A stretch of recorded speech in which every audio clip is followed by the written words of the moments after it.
Samsung A71 Galaxy replacement, LCD replacement with frame.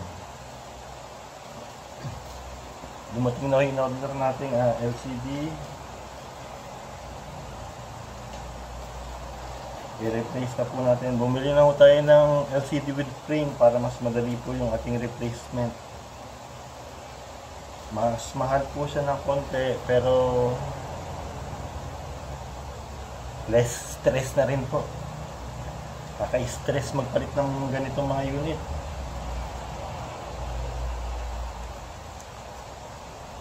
So natanggal na po natin itong mga speakers saka yung mga iba niyang components. I-replace na lang natin. Balik na lang po natin. At isalpak na natin yung kanyang pinaka motherboard.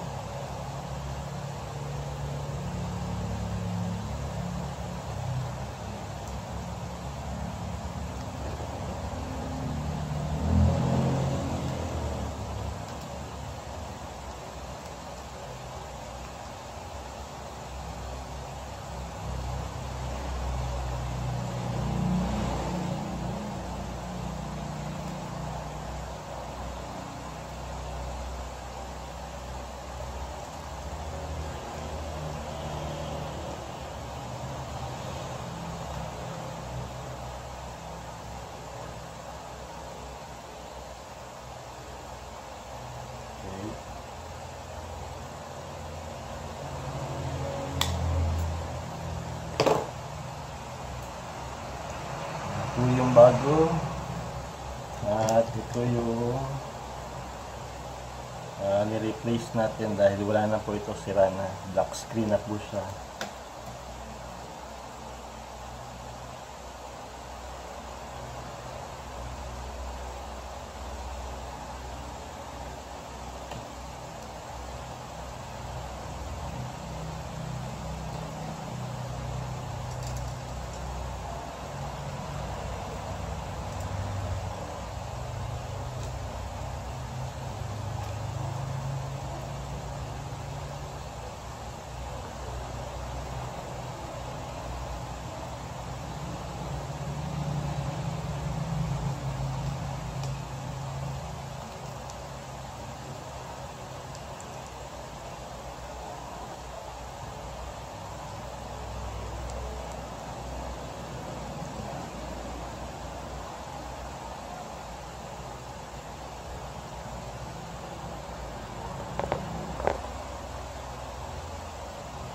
Tuloy natin, nalobat pero naikabit na natin yung mga connectors, nalagyan natin yung fingerprint, nalagyan natin ng screw.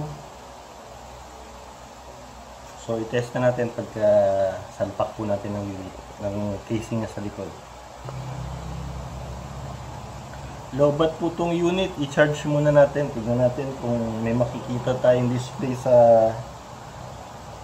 LCD screen na pinalitan natin. Lobat po siya kaya pinost ko muna yung video. Tignan natin kung ilang percentage, tapos kapag medyo nasa 10% na tayo, balikan natin itong video para tapusin natin.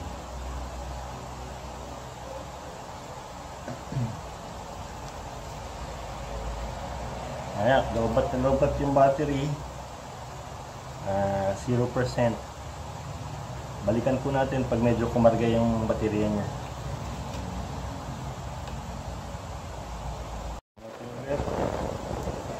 Tingnan natin kung ilang percentage na ng battery niya. Sa 3% na tayo, no? Pero tignan niyo yung charging ng battery niya. Pumapalo pa sa 1 amp.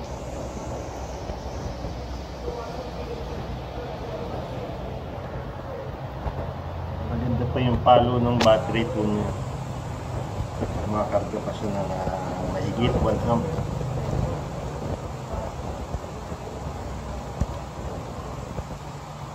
Balikan natin pagka 10% na. Tapusin naman natin para mabilis. Hindi natin mag-antay. Battery percent, nasa 5% po tayo. Ito yung Samsung A71 LCD replacement with frame.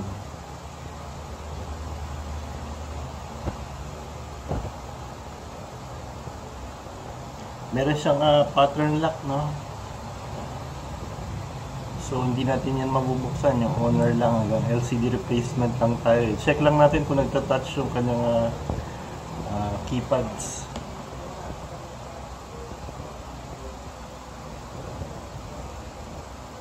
Emergency.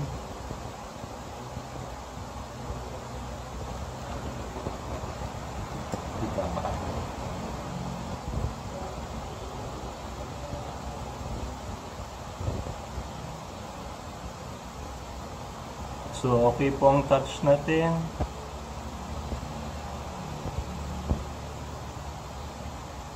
Tingnan natin.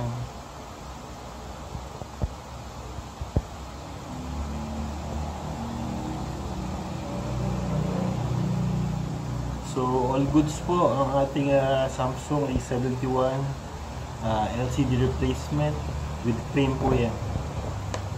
Thank you po.